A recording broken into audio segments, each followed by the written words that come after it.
ससुगंध जलेनैव जलधारां प्रकल्पयेत। कल की पावन कथा में आपने रुद्राक्ष की महिमा श्रवण करी।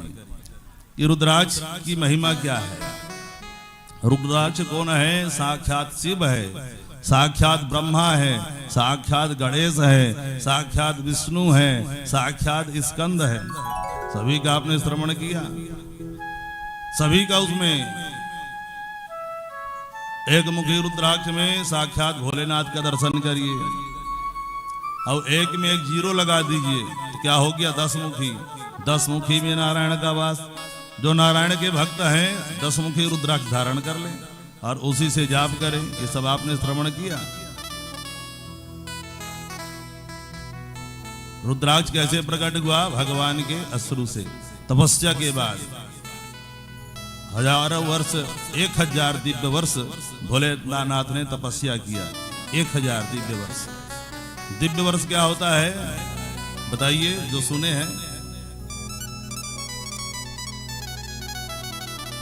जैसे हमारा 364 वर्ष, तो वो देवताओं का एक दिव्य वर्ष कहला गया। एक दिव्य वर्ष। 364 वर्ष बराबर एक दिव्य वर्ष लगभग, है कि नहीं? तो 1000 दिव्य वर्ष भोलेनाथ तपस्या किए। जब आंख खोले तो अश्रुधारा गिरी और उसी से रुद्राक्ष प्रकट हुआ। इस शिव पुराण में ऐसा वर्णन है। कल मैंने किया भस्म की महिमा क्या है। भस्म पूरे अंगों में लगाना चाहिए, त्रिपुंड लगाना चाहिए।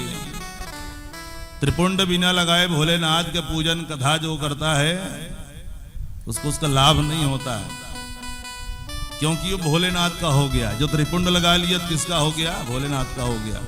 और उसकी जो बुराई करता है, यदि कोई बुराई कर दिया त्रिपुंड लगाने वाले की, तो भगवान भोलेनाथ फिर उसको समझते हैं।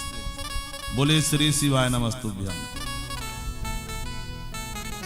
तो ये त्रिपुंड की भस्म की महिमा आपने विस्तार से सुनी।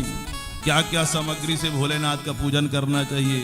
अभिषेक करना चाहिए, जलधारा से अभिषेक करना चाहिए। और अब देखिए, और आज एक बात और स्मरण में आया। आज का बहुत पावन तिथि है। आज क्या है? एकादशी। कौन सी एकादशी है? इसके कई नाम है। ये आज की एकादशी है, इसको पद्मा एकादशी भी कहते हैं, परिवर्तनी एकादशी भी कहते हैं, और कई कथाएं हैं इसकी। साधारण में शब्दों में बता देता हूं। परिवर्तनी का अर्थ, जैसे भगवान जब शयन करते हैं, अभी भगवान विष्णु तो आज के दिन करवट लेते हैं, इसलिए एकादशी क्या कहते हैं? परिवर्तनी। और आप लोग भाद्रपद मास में सुंदर भगवान भोलेनाथ का कथा श्रवण कर रहे हैं। इसमें कथा सुनने का ज्यादा पुण्य होता है। भगवान भोलेनाथ के ऊपर ही देखिए, सावन से हम लोग पूजा क्यों करते हैं भोलेनाथ का?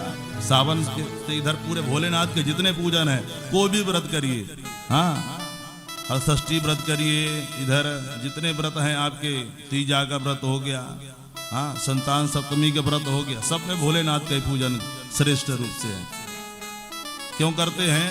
क्योंकि भगवान नारायण शयन में चले जाते हैं, उस समय अपना पूरा कार्यभार उनको सौंप जाते हैं भोलेनाथ को। भोलेनाथ ही इस समय मुख्य प्रधान रूप से, प्रधान तो है ही भोलेनाथ, लेकिन इस समय जो है, या ऐसा मान लीजिए कि घर में जैसा कोई बालक हो, कहीं जा रहा है, तो मान लो विदेश ही जा रहा है, तो अपने पिताजी को ही मालिक बना गया। मालिक तो सिर्फ पिताजी ही है, लेकिन वृद्धावस्था में बेटे को सौंप देते हैं, भैया तुम देखो, अपना सब संभालो। लेकिन जब बेटा सो जाए या फिर आराम करे या फिर कहीं चला जाए, उस समय पिताजी ही भार संभालते हैं, बाबा जी। कभी कभी दुकान में भी जाके बैठना पड़ता है। बोले सीताराम। हाँ, तो ऐसे भोलेनाथ जो है, मान लीजिए बाबा हैं। बाबा मैंने बताया था कल की कथा में जो आए थे, भोलेनाथ बाबा हैं, और बाबा के ऊपर ही पूरा कार्यभार जो है इस समय रहता है।